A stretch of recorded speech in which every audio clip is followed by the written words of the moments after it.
Hello YouTube, back in again with another deck profile. Unfortunately, I did replace my leader for so I replaced purple blue crocodile for purple blue Kaido.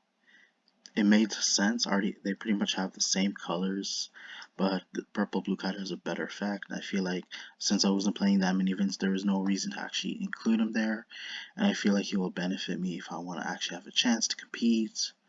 And plus, he gives you a lot of Dawn, and if I can read whenever one of your characters dies, no, I mean whenever your opponent's character dies, you actually get to tap one Dawn, you get to add a Dawn to him, and you get to place one Dawn card from your Dawn deck and make it active.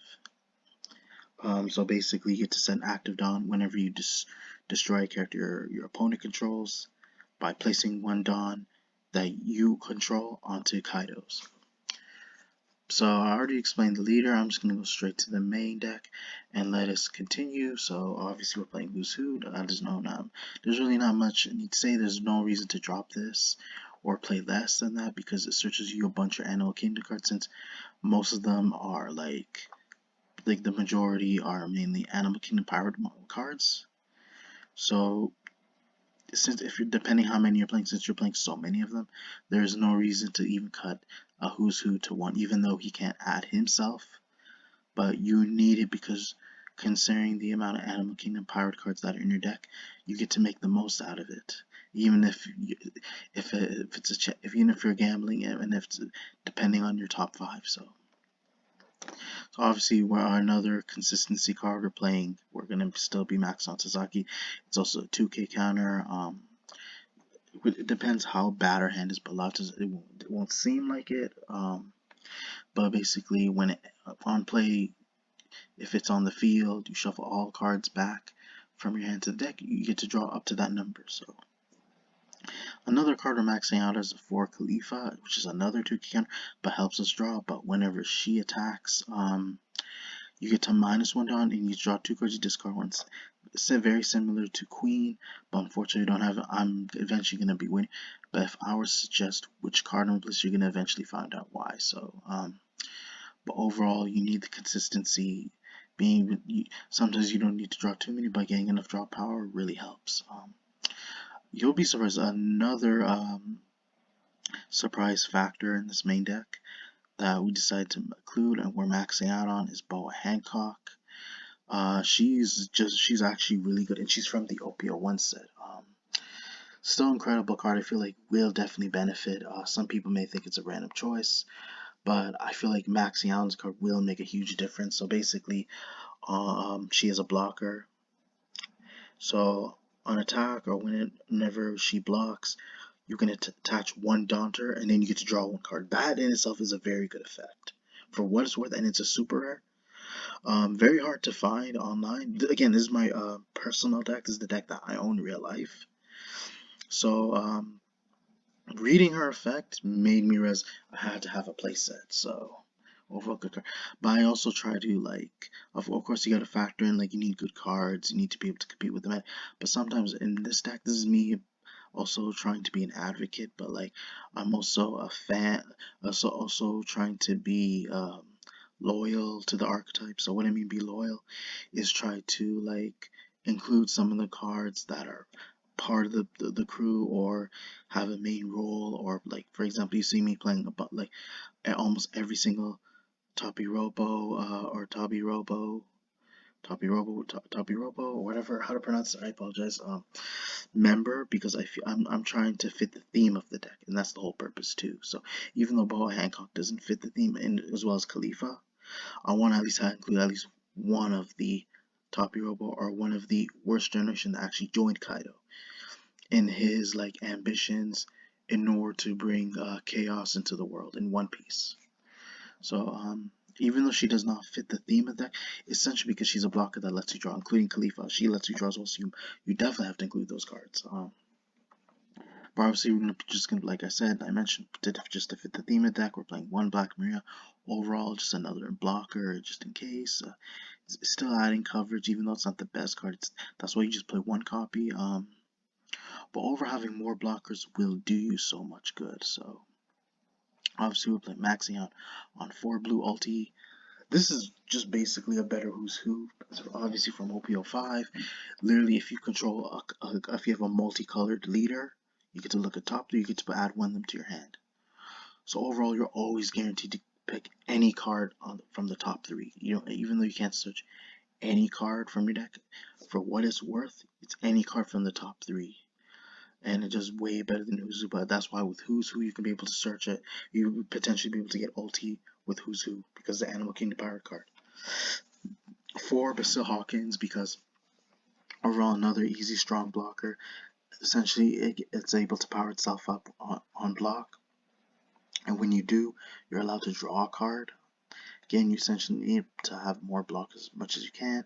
And and one thing you notice about the ratio, I'm playing even amount of blockers and 2K counters, just to help me fill the role, just to feel more comfortable. So in case I want to see more blockers, in case I want to see more 2K counters, just to balance it out. Because I feel like they do make a huge difference in this game. So just so that your 2K counters can be able to like help your blockers, as well as like your blockers can be able to help your leader. So because overall, not only do they protect your leader, but at the same time, the 2K counters help provide for your blockers as well as leader, any character that can be able to attack or block. Obviously we're playing 4 ulti, and the reason being is because we want to be able to get a free summon without having to use any of our dons. So basically, you just gotta pay the 4 don. She's a 2K counter as well. So on play, you can special summon one page one that costs like 4 don or less, which is very easy. Overall, my perfect ratio of having to play page one, if I would not. Sometimes I feel like 4 would be okay, it would be great, but the center 3 is a good ratio because you want to see other cards too. So you can actually, it can give you more options as well and help solidify your offense and defense. And just the one extra, because I don't really have the space, again, trying to even out the deck. I personally feel like it doesn't really hurt if you're just playing one. If some people, you can say play 4, I kind of get it. It takes away it removes cards from your opponent's hand, but at the same time, you want to also have more low cost characters, so they can be able to either provide for you on the field, but which he does. But I feel like this will come in handy if whenever I need to, but you don't always have to minus a card from it. I just want them to force them up to use their 2K counters, force them up to use the cards in their hands. So I think I understand why people say they have to max out, but it is optional. I don't think it's mandatory. So, but again, he's easily searchable with Who's Who. You can easily get off your ulti, so there's no need for me to kind of max out on that card. So, because I feel like regardless, you're going to see it a lot more often if you just have one copy. But it helps you provide with using other cards, whether you want to have more blockers, you want to have more offense, that can have 6K, and okay, especially if they're playing purple, red, Luffy, whatever. But hopefully you guys understand the gist of this. So, just one scratch mana brew, again, just to fit the theme of the deck. 3 page 1. I don't have the purple one, unfortunately, because it's overpriced. Not really worth paying for what it costs. But again, if you can just get a regular one from the Kingdoms of Intrigue, and it's pretty much 25 cents, affordable. But at least this one has an effect, even though he has no counter.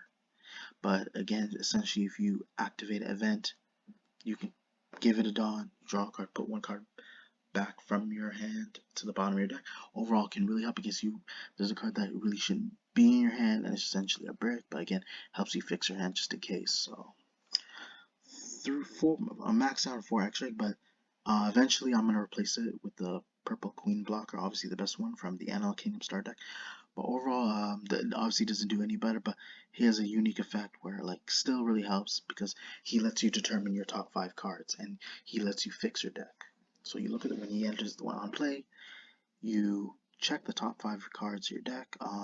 You get to put them in any order, which is very useful, even though it's a tad bit slow because you need to be able to draw into that card. Sometimes that can help with Bo Hancock, Basil Hawkins, Khalifa, whoever. But overall, that does make a difference because that lets you see your key cards. It lets you like fix your deck essentially. It potentially allows you to see your key cards a lot more easier. It can also change the game, the tide of the duel. It can actually basically change the again. you're basically predetermining the way you duel. Like it can help you. It can be a card on the top five that can help you retaliate. It can help you make a comeback. It can be able to like come in clutch. So it's there for bringing in the clutch moments in case there's something that you see on top five can really help you depending on the matchup, which you need to see. So helps provide that kind of like it helps bring that kind of like usefulness as well as like there to just pretty much combat against your opponent in a different play style. But at the same time, like it all determines on the top five. But depending on the top five, like chances are like you just have to find the card that is appropriate that can be able to like able to overwhelm your opponent, and that's how it should be done. Just got to figure out how to use it carefully, and how to use it wisely. So, but in its own way, can be very interesting and can come in handy at times. So, even though eventually it will be replaced by 4 purple queen blockers. But obviously now we're going to our big boss monsters. 2 purple blue Kaido. Managed to get each of them for $2 from the tournament entry, with a tournament entry pack. Definitely worth playing too. I feel like you have to, because he has rush, which is a great thing. He can attack on the first turn. So, but another thing is on plays you have that choice whether you -5 Dawn, you can destroy one character your opponent controls that has at least that costs like 6 or less Dawn, and then when you do, it gains rush, and you basically he gets to hit another card, whether it be the leader or another character that's been tapped. So that's usually how the purpose of it. But a lot of times I prefer to attack the leader just to simply because he can overpower them, and then he'll force them to use even more 2K counters. But just again, just very useful card. And I feel like it is important that you play this card just to know how much it changes the duel and makes a difference. 2 blue Kaido.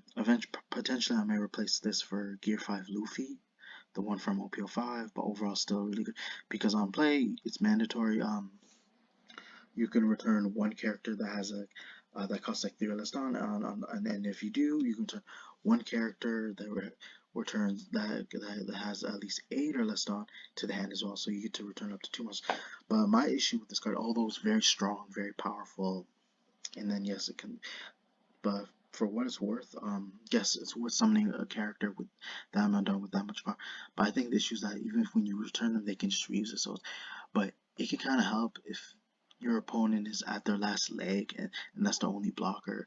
That can kind of make a difference, and you already have characters that can attack and pretty much hit the leader. That's the only time I could see being very useful. But I feel like sometimes it benefits. A lot of times it can actually benefit the opponent because if you return them to the hand, they can just reuse them, or they can use their effects. So maybe somewhere down the line I might replace him with the Tier 5 Luffy, because again, the whole purpose of the game is just beat your opponent as quickly as possible so that you don't have to worry afterwards. But again, eventually, because yeah, there will be some replacements like I talked about. There's gonna be a purple queen blocker which will make a difference, and I'll replace the extra because I feel like he kind of does make a difference, but I feel like this is just again just a budget option in case you don't have the queens, because queen is not that mandatory. But again, obviously queen will make it way better. But again, he can predetermine the duel. But the kind of the same thing, like just being able to get the cards that you want, but at the same time you won't be able to see in your hand, which is unfortunate. But with queen you get to see at least 2 cards in hand, but at the same time you can't really determine what cards is going to be in your hand and what cards you hope to see. So overall, it depends on your playstyle. You just got to learn how to play the game correctly, and then depending how the game shifts is maybe if you decide you want the queen, or there may be some better options like depending in the future and what the game holds for us. I've been saying too much, but I'm going to continue with the other blue Kaido, which is from OPO 5. Crazy good card, but if your opponent has 3 or less life, you get to draw 4 cards.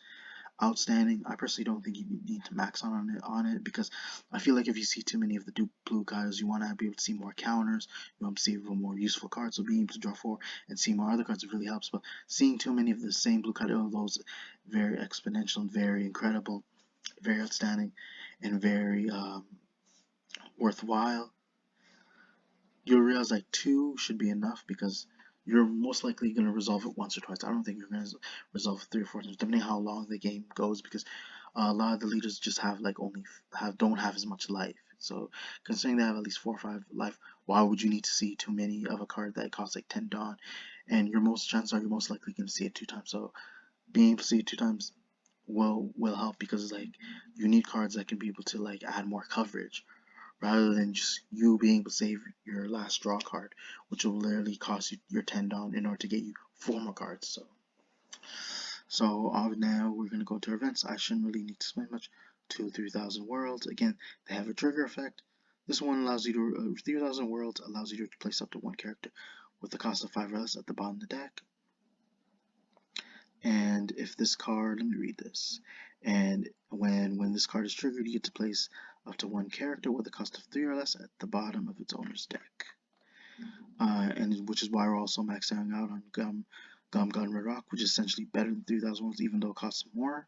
You get to return any character to the bottom of its owner's deck. On top of it, if this card is triggered, you can return a character with the cost of 4 left at the bottom of its owner's deck without having to pay its cost. That's how triggers work. But really enjoyed this deck profile, guys. Eventually there will be just a few minor adjustments, not too many that I know of, but overall I think it's a really fun deck. It's very unique and very creative based on my take because I'm trying to be able to fit the theme of the deck, and of course you got to be able to make the playstyle more versatile overall, which it is.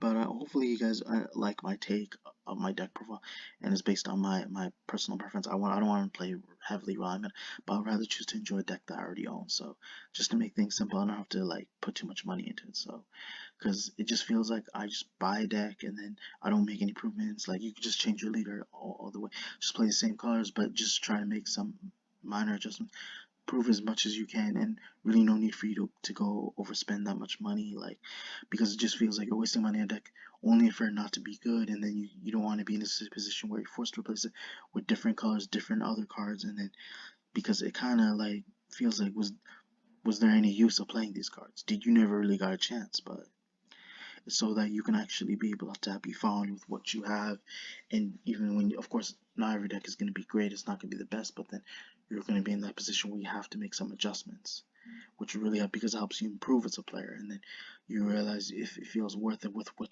you already have, and then if you're passionate with the deck, if you really like the deck, continue with improving the deck, try to make it a lot more consistent, try to make it a lot more stronger, a lot more like versatile, a lot more like consistent, and for you to actually make you realize how much you accomplished by building your own deck. And especially if it's something that you fond of, I would continue to try to stick with the deck as much as I can because it's hard to actually replace something that you're close to. But again, hopefully you guys enjoyed the video. Be sure to check for more upcoming content later in the future. Be sure to check your notifications, comment, like, subscribe. Thank you.